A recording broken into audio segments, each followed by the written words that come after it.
بسم اللہ الرحمن الرحیم۔ السلام علیکم ورحمۃ اللہ وبرکاتہ۔ تمام عزیز ساتھی کیسے ہیں؟ اللہ تعالیٰ آپ سب کو عافیت میں رکھے۔ اچھا، آج ہم صبح شام کے اذکار میں دعا نمبر 9 کرنے جا رہے ہیں، اور دعا نمبر 9 چھوٹی سی دعا لیکن بہت اہم دعا۔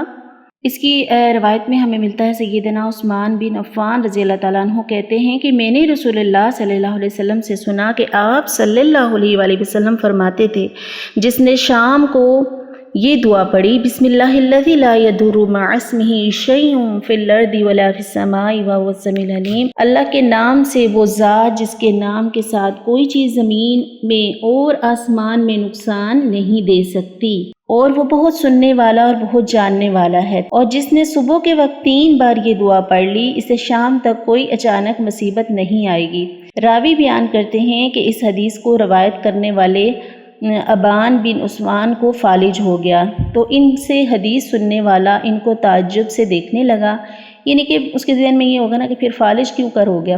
تو انہوں نے کہا، کیا ہوا، مجھے کیا دیکھتے ہو؟ اللہ کی قسم، میں نے حضرت عثمان رضی اللہ تعالیٰ عنہ پر جھوٹ نہیں بولا، اور نہ عثمان رضی اللہ تعالیٰ عنہ نے نبی صلی اللہ علیہ وسلم پر جھوٹ بولا، لیکن جس دن مجھے یہ فالج ہوا میں اس دن غصے میں تھا اور یہ کلمات پڑھنا بھول گیا۔ یہ سنن ابی داؤد کی روایت ہے، صحیح روایت ہے، اور جو حدیث نمبر ہمیں ملتی ہے 5088۔ تو یہ دعا ہم انشاءاللہ تعالی کہلوا لیتے ہیں اور اس کو یاد کر لیتے ہیں، تاکہ ہم بھی اچانک آنے والی کوئی مصیبت ہے صبح کے وقت یا شام کے وقت، تو وہ ہم اس سے بچ جائیں۔ مصیبت سے کون نہیں بچنا چاہتا بھئی، اس لیے جلدی سے یہ دعا یاد کر لیجئے۔ بسم اللہ الرحمن الرحیم۔ بسم اللہ الذی لا یضر، بسم اللہ الذی لا یضر مع اسمہ شیء فی الارض، شیء فی الارض ولا فی السماء وہو السمیع العلیم۔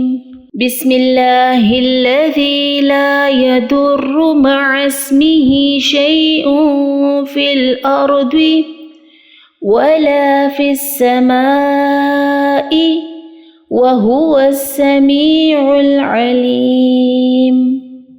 بسم اللہ الذی، اللہ کے نام کے ساتھ وہ ذات، لا یضر مع اسمہ شیء فی الارض ولا فی السماء، جس کے نام کے ساتھ کوئی چیز زمین اور آسمان میں نقصان نہیں دے سکتی، وَهُوَ السَّمِيعُ الْعَلِيمُ، اور وہ بہت سننے والا بہت جاننے والا ہے۔ بے شک بے شک۔ کب نقصان نہیں دے گی؟ جب ہم سمجھ کر پڑھیں گے کہ ہم مانگ کیا رہے ہیں اللہ تعالیٰ سے، ٹھیک ہے؟ دعا کو ترجمے کے ساتھ یاد کیجئے اور اس کو اپنی دعاؤں کا حصہ بنائیے۔ بسم اللہ الذی لا یضر مع اسمہ شیء فی الارض ولا فی السماء وہو السمیع العلیم۔ تو ساتھیو، یہ ہماری آج کی دعا۔ کتنے لوگوں کو پیچھے والی دعائیں یاد ہو گئی ہیں؟ ضرور سنیے، بار بار سنیے، اور انشاءاللہ تعالیٰ آپ کو یاد ہو جائیں گی، اور ان کو اپنی فیملی فرینڈس میں بھی شیئر کریں، ٹھیک ہے؟ السلام علیکم ورحمۃ اللہ وبرکاتہ۔